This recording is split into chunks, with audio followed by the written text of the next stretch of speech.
Estado Mínimo Ideias Máximas. Diga aí, um podcast focado em liberdade e negócios.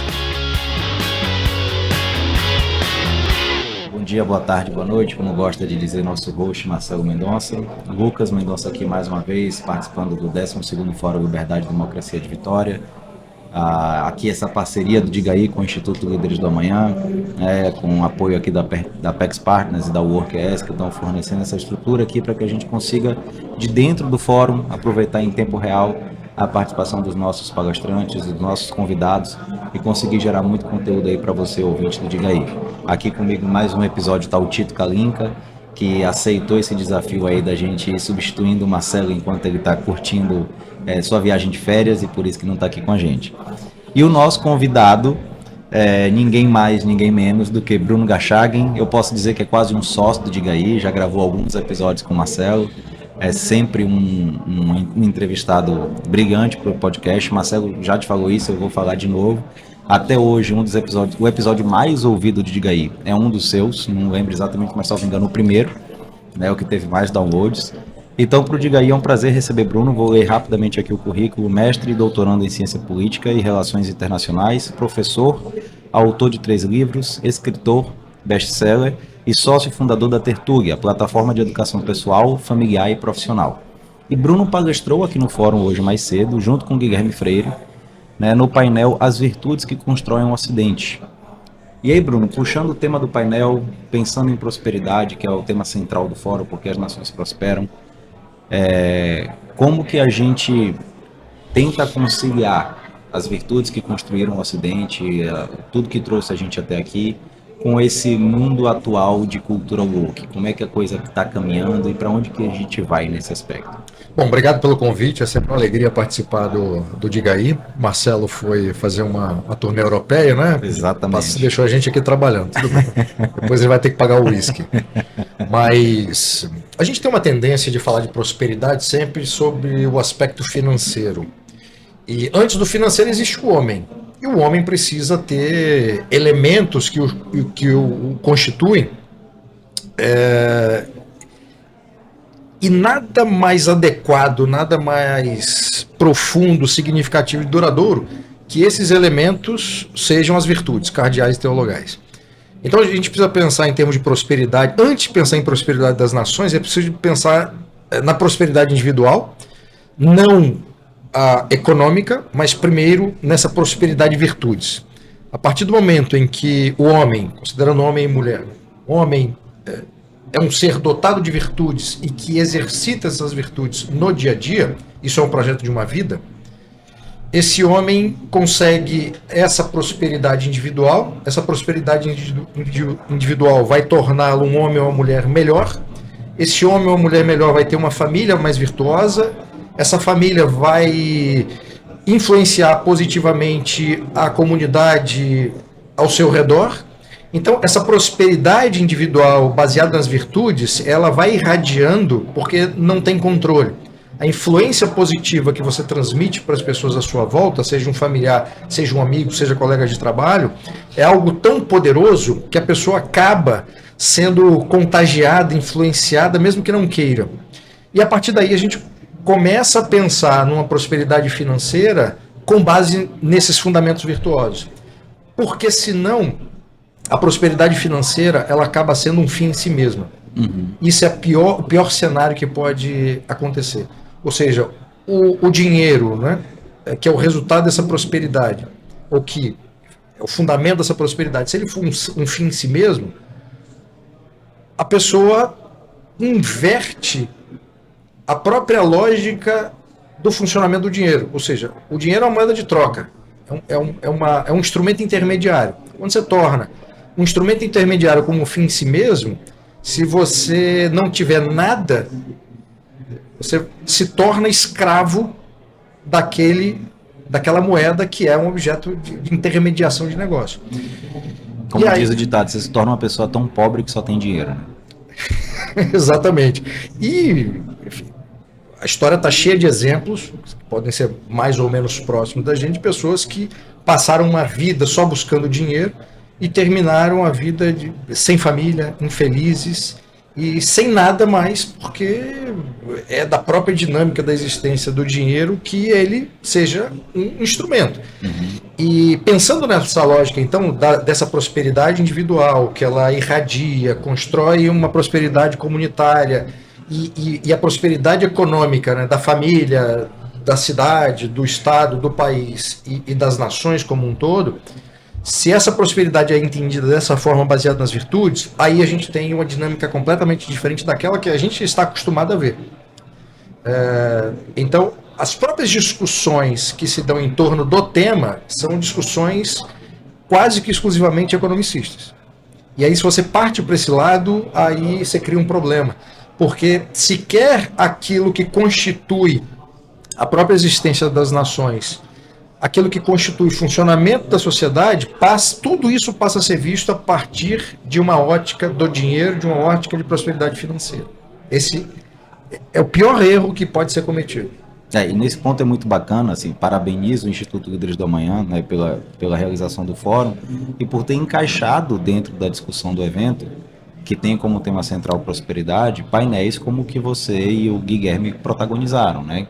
Que de fato não trouxeram nenhuma discussão a respeito de sucesso econômico, mas assim de sucesso do indivíduo, de construção de primeiro o seu próprio sucesso enquanto pessoa para daí em diante você fazer. Então assim, realmente não faz sentido a gente pensar pura e simplesmente em prosperidade econômica, mas diga aí, tipo, você... Deixa eu só reforçar o que você disse, porque esse para mim é um ponto fundamental, porque a partir do momento em que você tem um instituto que elege um tema, e claro, vai trazer economista, vai trazer empresário, porque faz parte do próprio espírito do instituto empresarial. Mas quando o instituto insere um painel para tratar de virtudes, né, num evento que vai tratar de outras coisas, isso para mim é um sinal claro de que esse instituto tem algo diferente. E ao ter algo diferente, vai ensinar para os outros a importância do tema para o mundo empresarial. E quando eu falei no final da minha palestra que o Espírito Santo tem muito mais a oferecer do que simplesmente essa experiência bem-sucedida do ponto de vista político, institucional e econômico da transição dos anos 90 para os anos 2000, eu estou falando exatamente disso, porque a gente tem muita coisa valiosa aqui que a gente, até pela própria dinâmica do dia a dia e por uma certa visão de que o Espírito Santo, por ser um estado pequeno, por ser um estado que não tem relevância econômica nem política, considerando o país todo, nós daqui a gente acaba achando que nós somos menores do que efetivamente somos. Então tá na hora também de começar a reconhecer essas coisas. Tá? Então, assim, o seu comentário foi perfeito porque já é uma visão nova dentro de um assunto que é tratado exclusivamente do ponto de vista econômico. E eu trago até um depoimento pessoal antes de passar a palavra para o Tito, que acho que é uma coisa comum a todos nós que passamos pelo ciclo de formação do Instituto, né? Assim, eu estou aqui há alguns anos, já associado honorário, já fui presidente do Instituto e tal, que é o quanto você se transforma primeiro enquanto indivíduo para depois você se tornar uma liderança empresarial melhor. Né? E aquilo se reflete em absolutamente todos os aspectos da sua vida. Então, assim, eu devo ao Líderes do Amanhã, sem dúvida nenhuma, muito de quem eu sou hoje enquanto primeiro indivíduo, depois profissional. Mas vai lá, Tito. Bruno, prazer te receber mais uma vez. Voltando um pouco ao tema do painel, que é as virtudes aqui do Ocidente, eu considero talvez como o Lucas falou, o wokeismo um antagonista dessas virtudes, né, do Ocidente hoje. E eu queria entender de você, já é uma ideologia, já é um movimento que vem perdendo força já há algum tempo, e agora com a eleição do novo presidente dos Estados Unidos, Trump, eu acho que eles exportaram isso para o mundo, né? O wokeismo eu acho que veio dos Estados Unidos, principalmente aqui para o Brasil, com certeza. E como você encara isso? É realmente o fim dessa cultura tão prejudicial às nossas virtudes do Ocidente? Eu acho que é muito prematuro para dizer que é o fim. Tá? O que eu acho que está acontecendo é justamente uma mudança do lado do pêndulo. E que isso aconteceu em outros momentos da história por razões distintas. Então, a partir do momento em que, durante um período da história, o pêndulo radicaliza muito para um lado, há um esgotamento, há uma exaustão por parte de diferentes sociedades a respeito daquilo que está acontecendo. E aí o pêndulo ele direciona para um outro lado em razão também desse esgotamento. Ao mesmo tempo, parcelas da sociedade começam a reagir contra o que está acontecendo e emergem lideranças políticas vocalizando essas preocupações e mostrando para um monte de gente que adotava uma atitude passiva e até temerosa de enfrentar o problema, essas pessoas são contagiadas a se unirem em torno de uma ideia comum, que é combater aquilo, mas não só combater aquilo, trazer algo mais valoroso para colocar no lugar. Então o que eu vejo que está acontecendo é justamente o início de uma mudança de pêndulo, por uma exaustão, porque todo mundo está de saco cheio. Agora, o principal que deve acontecer neste momento, em que há uma transição que na minha cabeça é clara, é como se faz essa transição para garantir que de fato o outro lado realize uma mudança profunda, significativa, duradoura e virtuosa. Porque pode ser que mude por uma coisa que até pior, ou por uma coisa não tão boa, ou uma coisa que é aparentemente boa, mas tem vida curta, porque não tem uma fundamentação nas virtudes. Então o grande desafio que a realidade e o presente nos impõe neste momento é: estamos lidando, portanto, com um problema que mostra sinais de esgotamento, sociedades diferentes já reagindo. O que a gente faz para aproveitar esse movimento do pêndulo na direção contrária, para que essa mudança se dê de forma, como eu falei, profunda, significativa, virtuosa e duradoura? Educação?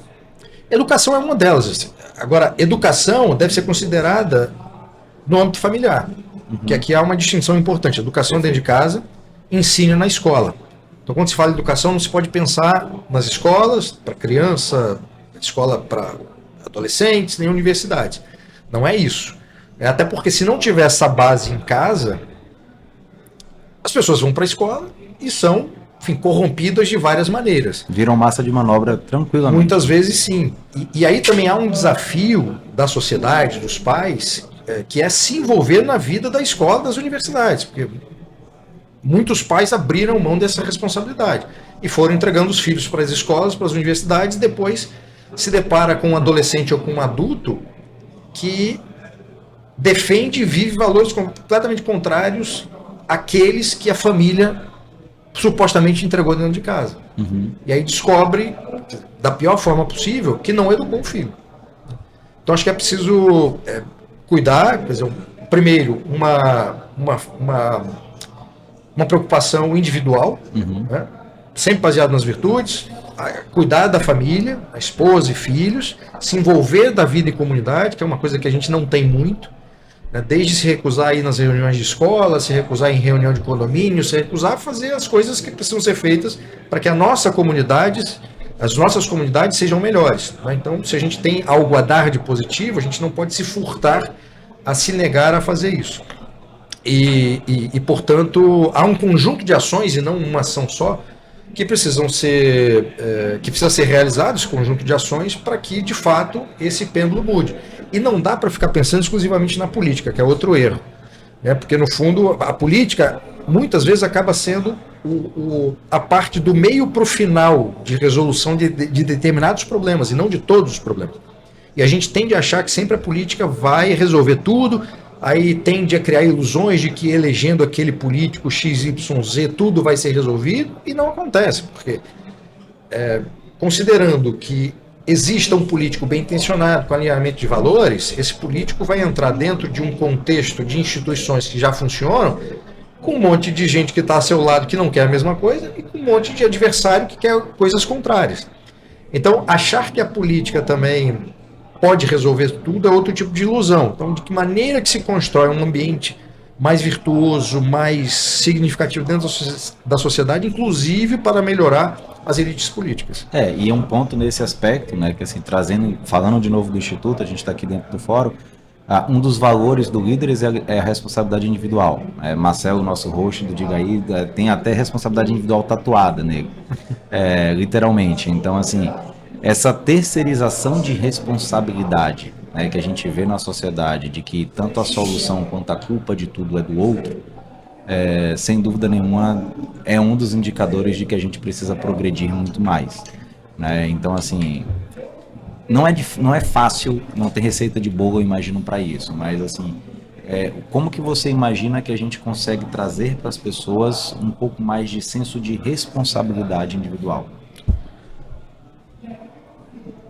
Bom, o trabalho primeiro começa dentro de casa, porque às vezes a gente está muito preocupado em fazer as coisas fora e não conversa com a esposa ou o marido, não conversa com os filhos, não conversa com os avós, com os tios. Então você quer ter uma conversa dessa com as pessoas mais próximas, né, com os amigos e tudo mais. Então, assim, toda oportunidade de conversar é uma oportunidade que você pode aproveitar da melhor forma ou pode não aproveitar. Então, isso que eu estou falando é um negócio muito óbvio, muito básico, mas que a maioria de nós não segue, né? E eu me incluo nessa, porque às vezes eu não converso com pessoas que estão muito próximas a mim, às vezes eu esqueço, às vezes eu estou tão, enfim, imerso em universos outros e falando e escrevendo isso, que eu quero conversar sobre outras coisas. Então eu tenho sempre que me lembrar dessas coisas importantes e básicas para conversar com as pessoas mais próximas.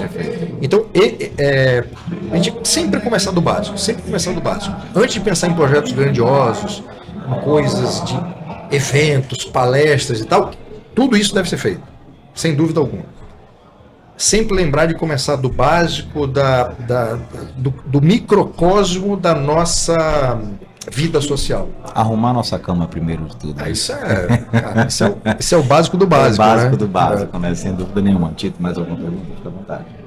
Não, era. Acho que. Tá. É bom até que a gente, pelo horário, a gente respeita aqui o nosso combinado do Diga Aí, né? A gente tem aqui tentado gravar alguns episódios curtos, né? Para que a gente consiga gerar algum conteúdo a partir do que foi dito aqui no fórum.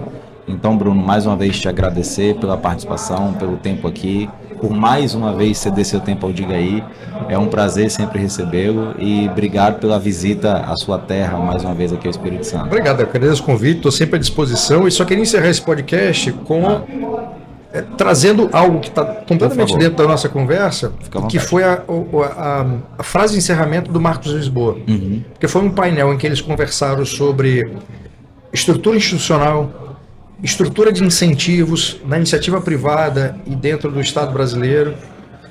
Os dois que estavam ali fizeram uma série de diagnósticos, apontaram uma série de problemas, apontaram uma série de soluções. E a última frase do Marcos Lisboa, que me chamou muito a atenção em razão do painel que eu dividi com o Guilherme Freire, a última frase dele é: não adianta fazer nada disso se não mudar as pessoas. E o problema somos nós, ele falou. A gente não muda as pessoas se a gente não começar a mudar nós mesmos. Então, no fundo, a resolução de vários problemas institucionais não passa, a solução muitas vezes não passa por mudar leis, mudar regras, mudar uma série de coisas sobre as quais sequer nós temos controle. Se a gente não começa do básico, da base, que no fundo começa uma transformação interna, para depois a gente contagiar positivamente aqueles que estão à nossa volta, não adianta fazer lei, não adianta criar uma arquitetura institucional do Estado brasileiro super sofisticada e teoricamente funcional, se você tiver lá dentro pessoas que não terão essa base comum virtuosa e vão quebrar qualquer tipo de regra para seu próprio interesse. Perfeito. Um recado sensacional para encerrar nosso episódio. Obrigado. Muitíssimo obrigado. Obrigado.